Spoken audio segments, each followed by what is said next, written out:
This is problem 75 of Neetcode 150. Letter combinations of a phone number. So we are going to be given a string digits, and it's going to be made up from the digits 2 to 9 inclusive. We're also being told that 1 is not going to be included. Okay.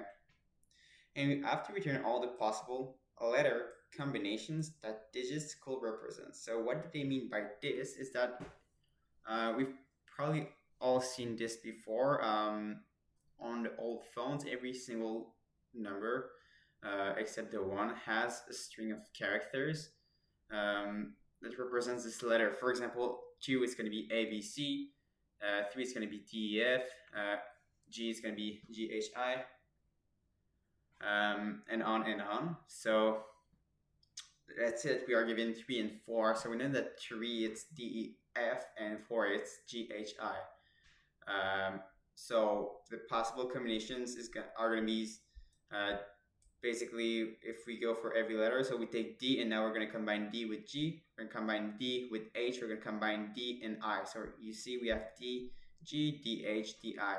Notice that we don't have two letters from the exact same numbers. Notice that we don't have a DE, we don't have a EF, we don't have a DF. So one letter for each number. So that will be the same if we have, for example, 3, 4, and 5. We will have to return D, G, G. We'll have to return D, G, K, D, G, L, D, H, G, D, H, K, D, H, L. So we won't return like two numbers at random orders like HI or HL in this case, okay? If we continue, we have E, so we're going to combine E with G, we're going to combine E and H, we're going to combine E and I, and then we're going to do F with G, F with H, F with I. So these are all the combinations. So we have to find a recursive call that goes to every single characters of this thing, of this first number, and it's going to go combine one by one all the other characters of these other numbers. Okay, so we have to return this in an array. Since we have to return this in an array, I will create my result, which is an array. All right, I think it makes sense up to here. And now I have to find a way to map the characters to map the numbers to their characters. I think that what makes the most sense is actually to write the hash map just like this. Right? So I just copied it because it will be quite painful to look at me typing all that. So great, we have a result that will eventually all have the combinations, and now we have digits char to char, which has every single values and their characters. Okay, so we're gonna use a backtrack for that. We're gonna go for every, right, like every time you see something that goes like for every characters in characters, and for each of these characters combined, for like every time you have like nested for loop, you know that it's gonna it will usually use a recursion call and the backtrack. So we're gonna use backtrack here. So let's just define this definition. All right, put on me. So def backtrack.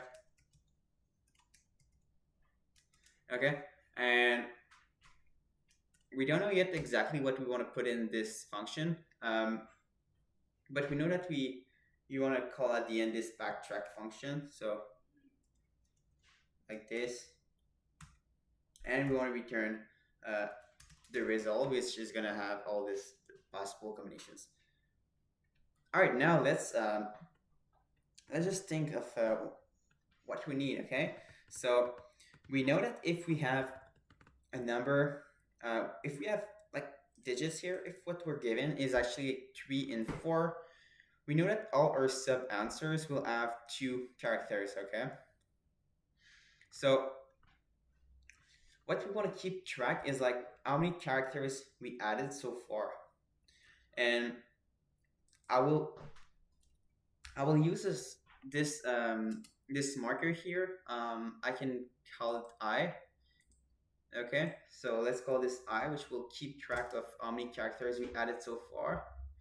And also we want to make sure that we keep track of like the substring that we have, or like here we have D and G. So on every single recursive call, we want to make sure that we send this string back. So we can say here string,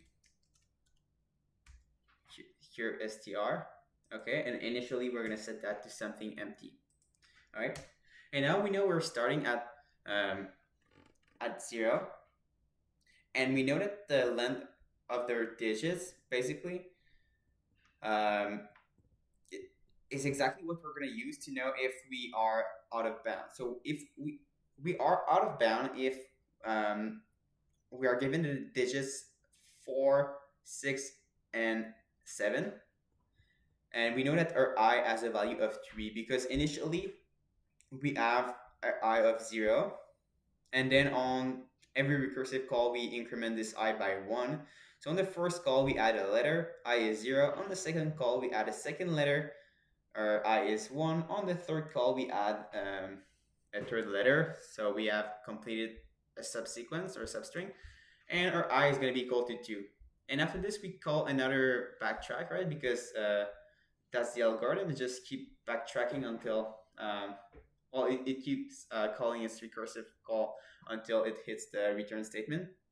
So we're gonna send a I equals to 3, and we know that if this I is equal to 3, we reach a substring with 3 characters, and we are good to return our call. So we're gonna say if I is equal to the length of digits, this is where we know that here str is going to be a string of the exact amount of characters that digits requires, right? So if we have if we have 2 and 3, we know that at this point the cure string is going to have something like A D or like B D or like C F. So we are going to happen this to rest. So we're going to say rest that happen, and we want to append cure str.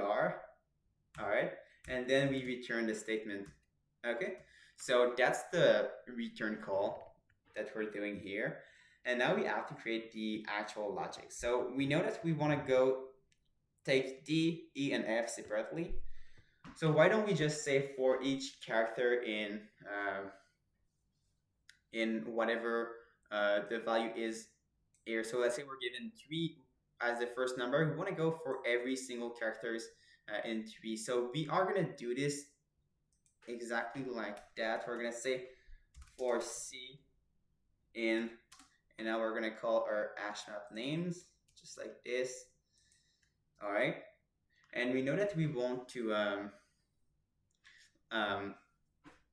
if for example, digits is 3 and 6, well, initially you want to take all the digits in 3, right? And we know that if our digits looks like this, so if we have digits that looks like 3 and 6, we know that we're starting at index 0, right? Initially we call the backtrack with index 0. So we know that at index 0 we are going to have this 3.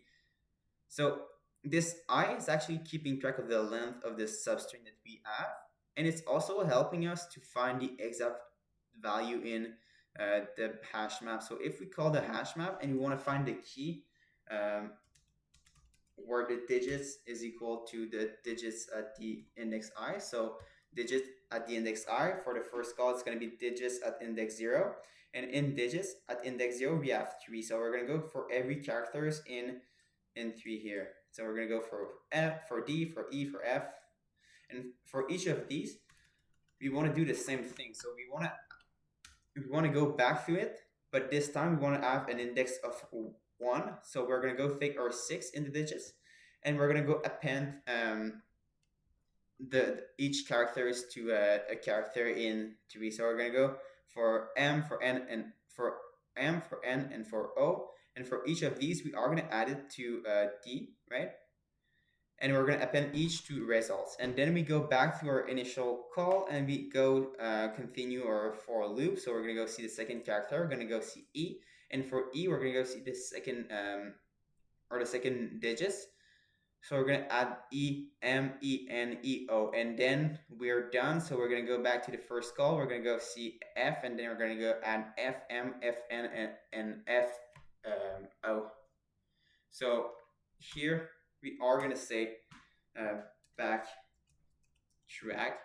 and the index that we want to pass is the current index plus 1. So we go see the next number, and the cure str, well, we're going to say that we want to take what is already present in it, and we want to add into it, or we want to add to it this specific character. All right, so if we have if we just take one example, we do a walkthrough. So the digits is equal to, let's say, 4 and 6. So we are calling here a backtrack with index 0. So we are entering here the backtrack, index 0, current string is empty, is index 0 is I, which is 0, equal to the length of digits. Digits as a length of 2, no. So we're skipping that, and we're going to go for C in this hash map, where the key is equal to digits at index 0. Digits at index 0 is equal to 4. So for in the hash map where the key is equal to 4, go for each character. So we're going to initially go for G. And now that we have G, we call this backtrack on the index I, which is 0 plus 1. So at index 1. And we're going to add to this current string, which was empty, this character. So we're going to add G to it. Now we're going to go again in our backtrack, but this time index is I and the current string contains a G. Is I, which is 1, equal to the length of the digits, which is 2? No. So we're going to keep going, and we're going to go for each characters in the hash map where the key is equal to the digits at index 1. At the index 1, we have 6. So we're going to go for each characters in digits car at the key 6. Right? So the first character is going to be M. And we're going to go see backtrack, and we're going to add 1 to the I, right? So I is going to be equal to 2. And cure str, which is containing G, is going to be is going to have an addition, and this addition will be M. So we're going to have GM. And now we're going to go here, and yes, I, which is 2, is going to be equal to the length of digits. So we're going to add this GM to the results, and we're going to return our call. So we're going to return where we were at the index 1.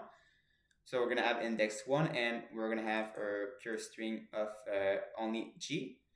And we're going to enter this again, but now we already passed the first character, so we're going to go for the second character, which is N. So we're going to go again, call N. So we're going to add eventually G, N, and now G, O. And then after this, once all the values of 6 are done, we are going to return our call with the index 0. And at the index 0, we are going to go see the second characters of the first character here, which is the first value here, which is 4. So we're going to go for H, and now for H we're gonna have the same process. So we're gonna have HM, HN, and HO. Right. So I hope this makes sense. So that's the entire algorithm. Now let's just try this, see if it works. We have an error, so I forgot a colon. Where is that? Yeah. Great. So let's test this out again. Okay, we get a wrong answer. And can you tell me why we get a wrong answer? So we've been given an empty digits, and our output contain right. So okay, right. We don't have to include these quotation marks in it. We only have to return an empty array if we don't have any digits. So instead of only calling backtrack, so that's just an edge case that we want to make sure we take that into account. So we know that the res is actually an empty array at first. So we just want to say if there is a digit. So we're going to say if digits. And if there is a digit, then we are going to call our backtrack. Otherwise, we just want to return that empty that empty array results. Okay, so there you go. Awesome. So I hope you learned from this video, and I hope to see you in the next one.